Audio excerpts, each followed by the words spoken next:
Hello friends, welcome to my channel Ananya की पाठशाला। आज मैं हिंदी में संधि करवाने जा रही हूँ, जिसमें स्टूडेंट को सबसे ज़्यादा कन्फ्यूजन होता है। तो स्टार्ट करते हैं संधि। अगर मैं संधि के बारे में बताऊँ तो इसका अर्थ है जोड़ना या मिलाना। तो संधि पढ़ने से पहले हम लोग संधि और समास दोनों का अर्थ समझ लेते हैं। अगर संधि की बात करें तो संधि का अर्थ होता है ध्वनियों का मेल, ध्वनियों का मेल। अगर समास की बात करें तो इसमें शब्दों का मेल होता है। संधि में ध्वनि का मेल और समास में शब्दों का मेल। तो दो वर्णों के मेल से होने वाले परिवर्तन को संधि कहते हैं। जैसे विद्यार्थी दिया हुआ है, विद्यार्थी, तो विद्या प्लस अर्थी। तो हमें मेन चीज़ इसमें क्या देखना है, जैसे ये विद्या दिया हुआ है तो पहला शब्द विद्या है, दूसरा अर्थी है। तो विद्या जो है वो पहला शब्द है, अर्थी जो है वो दूसरा है। तो हमें पहले शब्द से आखिरी लेना है। विद्या से हमको क्या लेना है, आखिरी लेना है। तो विद्या में हमको आखिरी क्या मिल रहा है, आ मिल रहा है। और अर्थी में हमको पहला क्या मिल रहा है, अ मिल रहा है। तो आ प्लस अ मिल करके क्या हो जाएगा, आ हो जाएगा।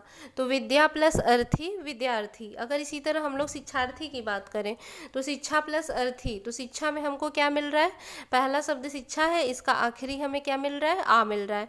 और अर्थी की बात करें तो अ मिल रहा है। तो ये आ और अ दोनों मिलकर के क्या हो जाएगा, आ हो जाएगा। तो शिक्षा प्लस अर्थी शिक्षार्थी। तो स्वर के प्रकार की बात करते हैं।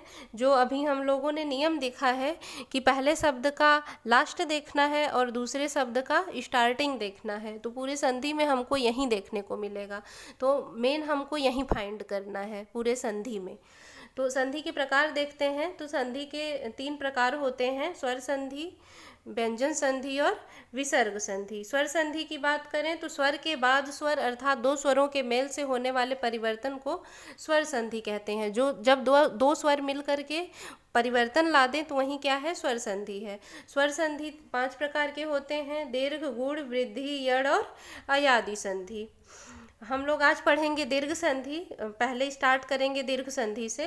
तो दीर्घ संधि जो है इसमें आ ई उ ऊ के बाद कोई भी समान स्वर आता है। जैसे अगर हम इसको ग्रुप में डिवाइड कर लें, जैसे अगर ये आ दिया हुआ है, आ ये ई है, ऊ है, इसको अगर हम 3 पार्ट में डिवाइड कर लें, आ को अलग कर दें, ई को अलग कर दें, ऊ को अलग कर दें, तो आ के साथ अगर आ आए, ई के साथ अगर ई आए, ऊ के साथ अगर ऊ आए, तो क्या हो जाएगा, दीर्घ संधि हमको मिलेगा।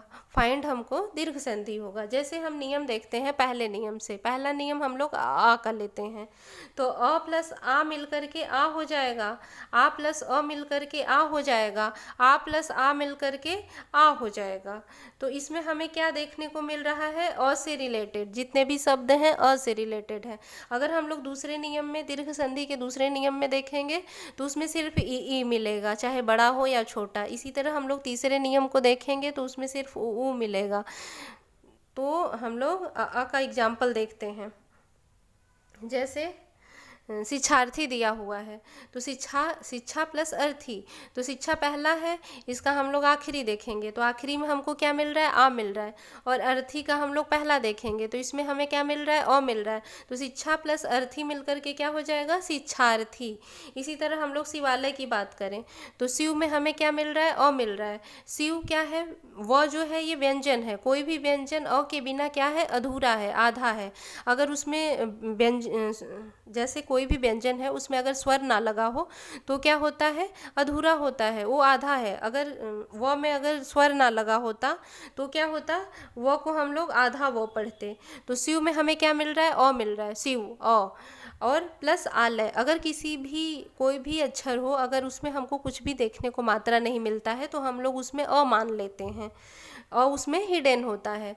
तो शिव में क्या है, अ है। और आलय में हमको क्या मिल रहा है, आ मिल रहा है। तो अ प्लस आ मिल करके क्या हो जाएगा, आ हो जाएगा। तो शिव प्लस आलय तो क्या हो जाएगा, शिवालय।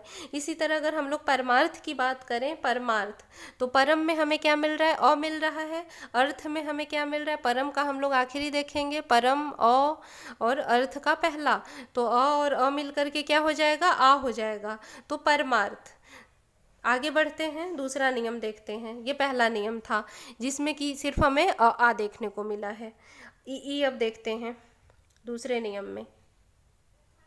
तो ई में क्या है, जैसे ई और बड़ी ई मिल करके बड़ी ई हो जाएगा, बड़ी ई छोटी ई मिल करके बड़ी ई हो जाएगा, बड़ी ई और बड़ी ई मिल करके क्या हो जाएगा, बड़ी ई हो जाएगा।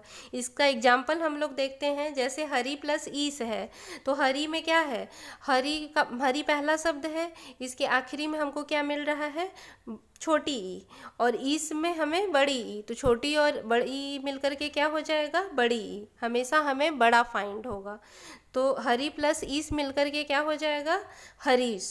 इसी तरह अगर हम लोग गिरीश में देखें तो गिरी में क्या है, छोटी ई है, प्लस ईस बड़ी ई है, तो दोनों मिलकर के क्या हो जाएगा, बड़ी ई हो जाएगा।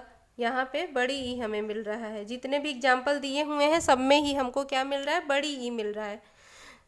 आगे बढ़ते हैं, ऊ का नियम हम लोग देख लेते हैं। तो ऊ में क्या है, छोटा ऊ और छोटा ऊ मिल करके बड़ा ऊ, छोटा ऊ मिल करके बड़ा ऊ मिल करके बड़ा ऊ हो जाता है। जैसे गुरुपदेश दिया हुआ है, तो गुरु प्लस उपदेश, गुरु पहला शब्द है, उपदेश दूसरा, गुरु ये पहला है, उपदेश दूसरा, तो पहले का हमको कौन सा लेना है, दूसरा लेना है। तो पहले में हमें गुरु में क्या मिल रहा है, छोटा ऊ मिल रहा है। कैसे मिल रहा है, जैसे र में ऊ का मात्रा लगा है, तो र में अगर इस तरह का मात्रा लगा रहेगा तो क्या हो जाएगा, छोटा ऊ। अगर इसी मात्रा को ऐसे कर दिया जाएगा तो ये क्या हो जाएगा, बड़ा ऊ हो जाएगा। तो गुरु प्लस उपदेश इक्वल टू गुरुपदेश, हमको इसमें भी क्या मिल रहा है, बड़ा ऊ मिल रहा है। जैसे वधु उत्सव की बात करें तो वधु में क्या है, बड़ा ऊ है, उत्सव में क्या है, छोटा, तो दोनों मिलकर के क्या फाइंड होगा, बड़ा ऊ फाइंड होगा, तो वधुत्सव हो जाएगा। आगे चलते हैं, गुण संधि देखते हैं। तो गुण संधि में क्या है, यदि अ और आ के बाद ई उ री स्वर आए तो दोनों मिलाकर क्या हो जाएगा, जैसे आ है, आ दिया हुआ है, आ के साथ अगर ई लग जाएगा तो ए हो जाएगा, आ के साथ ऊ लग जाएगा तो ओ हो जाएगा, आ के साथ अगर री लग जाएगा तो क्या हो जाएगा, र की मात्रा। हाँ, इसका एक ट्रिक भी है, जैसे अगर कोई भी शब्द हमको दिया हुआ हो, अगर उसमें ए और ओ की मात्रा लगी हुई है, ए और ओ की मात्रा लगी हुई है, तो क्या हो जाएगा, गुण संधि हो जाएगा। जैसे हम लोग देखते हैं, जैसे दिया हुआ है सुरेंद्र, सुरेंद्र में क्या है, ए की मात्रा लगा है, महेंद्र में भी, कमलेश में, राकेश, मतलब जितने भी एग्जाम्पल दिए हैं सब में ए की मात्रा लगी हुई है। आगे और देख लेते हैं, ओ के नियम में भी, ओ के नियम में क्या है, सब में ही ओ का मात्रा लगा हुआ है, महोदय, परोपकार, सूर्योदय, जलोर्मी, महोत्सव, सब में ही ओ का मात्रा लगा हुआ है। अगर हम र की मात्रा की बात करें तो इसमें भी क्या है, सब में र का मात्रा लगा हुआ है। इसका नियम हम लोग देख लेते हैं, नियम, तो नियम की बात करें, ए का नियम, ए के नियम में क्या है, जैसे सुर प्लस इंद्र, सुर प्लस इंद्र, सुर पहला शब्द है, पहले शब्द का आखिरी हमको लेना है, तो र में क्या छिपा हुआ है, अ छिपा हुआ है, तो अ प्लस इंद्र का पहला लेना है, तो इंद्र ई, अ प्लस ई मिलकर के क्या हो जाएगा, ए हो जाएगा। इसमें सारे में जितने भी एग्जाम्पल दिए हुए हैं सब में ही हमको ए फाइंड होगा। जैसे सुरेश है, सुर प्लस ईस, तो अ प्लस बड़ी ई, ए हो जाएगा। इसी तरह अगर कमलेश है तो कमल में हमको अ मिल रहा है, ईस में हमको बड़ी ई मिल रहा है, तो दोनों मिलकर के क्या हो जाएगा, ए हो जाएगा। इसी तरह अगर रमेश में देखें तो रमा इसमें कौन सी मात्रा मिल रही है हमको, आ की मात्रा मिल रही है, आ की मात्रा, और इसमें बड़ी ई, तो दोनों मिलकर के क्या हो जाएगा, ए हो जाएगा। आगे चलते हैं, दूसरा नियम देखते हैं, जैसे ओ का नियम, ओ के नियम में क्या है, जैसे है महा प्लस उदय, महा प्लस उदय, महा पहला हो गया, उदय दूसरा, महा में हमको क्या मिल रहा है, आ की मात्रा, उदय में हमको क्या मिल रहा है, ऊ, तो दोनों मिलकर के क्या हो जाएगा, आ प्लस ऊ इक्वल टू ओ। इसी तरह अगर हम लोग चंद्रोदय की बात करें तो चंद्र प्लस उदय, चंद्र में हमको क्या मिल रहा है, अ मिल रहा है, उदय में हमें क्या मिल रहा है, ऊ मिल रहा है, तो अ प्लस ऊ मिलकर के क्या हो जाएगा, ओ हो जाएगा। अगला नियम देखते हैं, र का है ये, री का नियम है, तो इसमें अ प्लस री मिलकर के क्या हो जाएगा, र की मात्रा लग जाएगी। आ प्लस री, इसमें भी वहीं अ प्लस री, मतलब सब में ही र की मात्रा लग जाएगी। जैसे है सप्त प्लस ऋषि, सप्त प्लस ऋषि, सप्त में हमको क्या मिल रहा है, सप्त में हमको अ मिल रहा है, ऋषि में हमको क्या मिल रहा है, री मिल रहा है, तो दोनों मिलकर के क्या हो जाएगा, र की मात्रा लग जाएगी। र का उच्चारण हम लोग पहले करते हैं, लेकिन अगर लिखने की बात करें तो उसको हम लोग उच्चारण के बाद लगाते हैं। जैसे सप्तऋषि है तो सप्तरी बोलने के बाद फिर हम लोग स बोल रहे हैं, फिर उसके बाद इसकी मात्रा लग रही है, तो इसमें पहले बोला जाता है, मात्रा जो है इसकी बाद में लगती है। आगे चलते हैं, वृद्धि संधि की बात करते हैं। वृद्धि संधि में क्या है, यदि आ के बाद ए ओ औ स्वर आए तो इन दोनों को मिलाकर, जैसे आ दिया हुआ है, आ के साथ अगर ए लग जाएगा तो क्या हो जाएगा, ए हो जाएगा।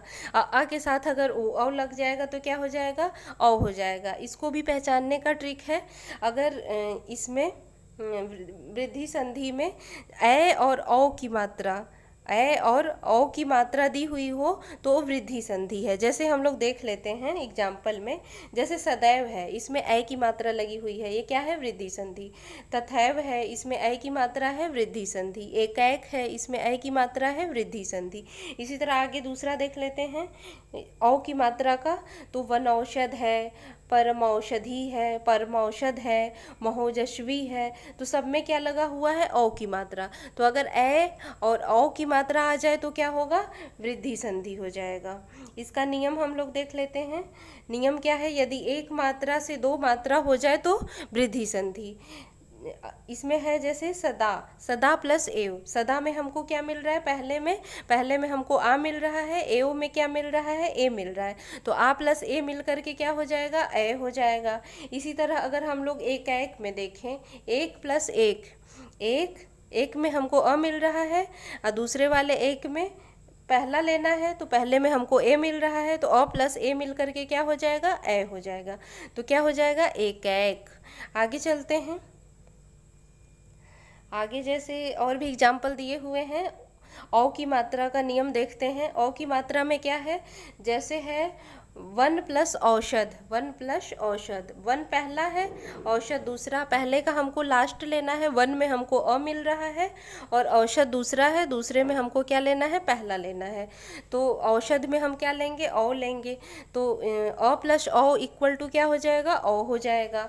इसी तरह अगर हम महोजस्वी की बात करें तो महा प्लस ओजस्वी, तो महा में हमको क्या मिल रहा है, आ मिल रहा है, ओजस्वी में हमको क्या मिल रहा है, ओ मिल रहा है, तो आ प्लस ओ मिल करके औ हो जाएगा। यड़ संधि हम लोग समझ लेते हैं। यड़ संधि को पहचानने का क्या ट्रिक है, तो य और व के पहले कोई भी हाफ लेटर आ जाए तो क्या होगा, यड़ संधि होगा। यदि ई उ री के बाद कोई भी भिन्न स्वर आए तो यड़ संधि। इसको नियम से देखते हैं, जैसे य वर्ग का नियम, व का और री का नियम है। तो ई है, ई के साथ अगर अ आया हुआ है तो क्या हो जाएगा, य हो जाएगा। ई के साथ आ आएगा तो या हो जाएगा। ई के साथ ए आएगा तो क्या हो जाएगा, ए हो जाएगा। इसी तरह अगर व में देखें, ई के साथ कोई भिन्न स्वर आया, य हो गया। उ के साथ अगर कोई भी भिन्न स्वर आएगा तो क्या हो जाएगा, व हो जाएगा। ई के साथ कोई भिन्न स्वर आया तो य, उ के साथ आया तो व, और री का आया तो उसमें री की मात्रा लग जाती है। तो इसमें व में देखते हैं, उ के साथ उ प्लस अ, तो क्या हो गया, व हो गया। व में कोई मात्रा नहीं लगा है, क्योंकि अ में कोई भी मात्रा नहीं है, अ में कोई मात्रा नहीं होता है। अगर मात्रा हमसे एग्जाम में पूछा जाए तो हमें क्या करना होगा, मात्राएं कितनी होती हैं, 10। अगर स्वर की बात की जाए तो स्वर कितने होते हैं, 11। आगे चलते हैं, उदाहरण से देखते हैं। जैसे अति प्लस अधिक, अति प्लस अधिक, अति पहला है, अधिक दूसरा। अति में हमको क्या मिल रहा है, छोटी ई, और अधिक में हमें क्या मिल रहा है, अ मिल रहा है, तो दोनों मिलकर के क्या हो जाएगा, य हो जाएगा। इसी तरह अगर हम लोग न्यून की बात करें तो न्यून में हमें क्या मिल रहा है, नी प्लस ऊन।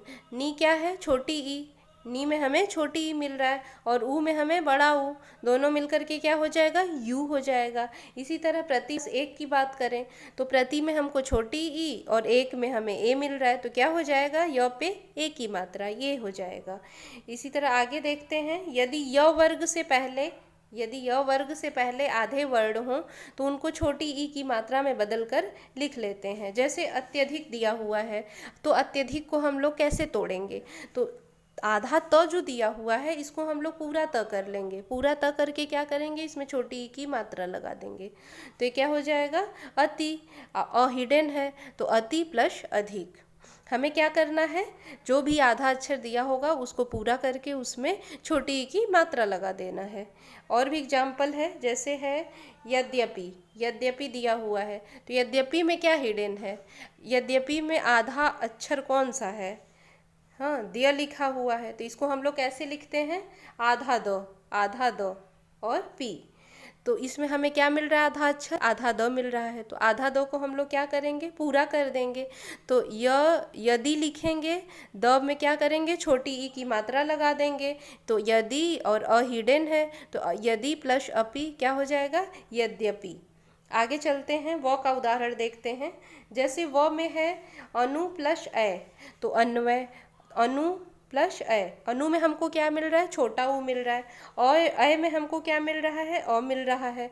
तो ऊ और अ मिल करके क्या हो जाएगा, व हो जाएगा। इसी तरह अगर हम लोग स्वच्छ में देखें तो स्वच्छ में हमको क्या मिल रहा है, स्वच्छ को अगर तोड़ना हो तो उसको क्या करेंगे, पूरा स करके उसमें ऊ की मात्रा लगा देंगे। और अ हिडन है तो प्लस अच्छ, सु प्लस अच्छ इक्वल टू क्या हो जाएगा, स्वच्छ। इसी तरह अगर हम लोग री की मात्रा का बात करें, जैसे री की मात्रा दी हुई है, री की मात्रा में क्या है, पितृ प्लस आज्ञा। पितृ में हमको क्या मिल रहा है, री, आज्ञा में क्या है, आ, तो दोनों मिलकर के क्या हो जाएगा, आ। तो पितृ प्लस आज्ञा इक्वल टू पित्राज्ञा। अगर र के बारे में और भी बात करें तो हम लोग री की मात्रा का उच्चारण पहले करते हैं लेकिन लिखते हैं बाद में। जैसे हम लोग आशीर्वाद बोलें तो आ सी र, आधा र आ रहा है, फिर उसके बाद वाद आ रहा है, तो आसी तो अलग हो जाएगा। बहुत बार हम लोग यही मिस्टेक करते हैं कि आसिर जो है, आसी, स के ऊपर ही हम लोग क्या करते हैं, सी जो है स पे बड़ी ई की मात्रा, उसी के ऊपर हम लोग री की मात्रा लगा देते हैं, जबकि ऐसा नहीं होगा। आसी अलग हो जाएगा। जब हम लोग वाद लिखेंगे तो उसमें हम लोग री की मात्रा उसमें लगाया जाता है। तो आसिर के बाद हम लोग र का उच्चारण कर रहे हैं और उसके बाद मात्रा को लगाया जाता है। जैसे अगर हम लोग कर्म लिखते हैं, कर्म, तो कर्म हम लोग लिखते तो ऐसे हैं, लेकिन अगर इसके उच्चारण की बात की जाए तो कैसे उच्चारण होगा, इस तरह होगा। उच्चारण कैसे होगा, क के बाद हम लोग र बोलेंगे फिर म, लेकिन अगर लिखने की बात आएगी तो म पे हम लोग री की मात्रा लगाएंगे। आगे चलते हैं अयादि संधि पे। अयादि संधि को पहचानने की ट्रिक है कि यदि तीन अक्षर के बीच में य और व दिया हो तो क्या होगा, अयादि संधि। तीन अक्षर के बीच में यदि य और व हो तो क्या हो जाएगा, अयादि संधि। जहाँ पर य हो वहाँ पर ए हो जाता है, और जहाँ पे व हो तो वहाँ पे ओ अ हो जाता है। इसको पहचानना बहुत ही इजी है। अगर बहुत सिंपल सा तीन अक्षर का दिया हो, तीन अक्षर का शब्द, तो क्या हो जाएगा, अयादि संधि हो जाएगा। इसको नियम से हम लोग देखते हैं। य का नियम है और व का नियम है। य में क्या होगा, जैसे ने प्लस अन तो क्या हो जाएगा, अगर ए की मात्रा है तो क्या हो जाएगा, य। अगर ए की मात्रा होगा तो क्या हो जाएगा, आक की मात्रा लग जाएगी। गै प्लस अक तो गायक हो जाएगा। इसी ए की मात्रा यहाँ पे है तो क्या हो जाएगा, से प्लस अन तो क्या हो जाएगा, शयन। अगर वहीं ए की मात्रा लग जाएगी, जैसे यहाँ पे है नायिका, नय प्लस इका, नय प्लस इका तो क्या हो गया, ना की मात्रा लग गई, नायिका। अगर व की बात करें तो व में क्या है, जैसे पो प्लस अन तो क्या हो जाएगा, पवन। अगर ओ की मात्रा होगी तो क्या होगा, व हो जाएगा। और पहला जो अक्षर है वो सिंपल होगा, उसमें कोई भी मात्रा नहीं लगी होगी। जैसे अगर भौ प्लस उक, भौ प्लस उक है, औ की मात्रा लग गई तो क्या हो जाएगा, भावुक, आ की मात्रा लग जाएगी। तो बहुत ईजी है, इसको समझना बहुत ज़्यादा ईजी है। इसमें सिर्फ हमें ये देखना है कि य हो तो वहाँ पे ए हो जाएगा, और व हो तो ओ औ हो जाएगा। अगर सिर्फ जैसे य के नियम की बात करें तो सिर्फ अगर ए हो तो क्या हो जाएगा, ए हो तो सिर्फ जैसे ने प्लस अन तो नयन। अगर नए की मात्रा, ए की मात्रा लग जाए तो क्या हो जाएगा, आ लग जाएगा पहले में। इसी तरह अगर व के नियम में देखें तो पो प्लस अन तो पवन हो जाएगा। अगर इसी को भाव प्लस उक तो भावुक हो जाएगा। तो इसको समझना बहुत ही इजी है, सिर्फ एक बार समझना पड़ेगा आपको, और ज़्यादा से ज़्यादा एग्जाम्पल करना होगा ताकि वो प्रैक्टिस में चीज़ें आ जाएं। तो आज के लिए इतना फ्रेंड्स। अगर आपको अच्छा लगा हो तो लाइक, सब्सक्राइब और ज़्यादा से ज़्यादा शेयर करें। धन्यवाद।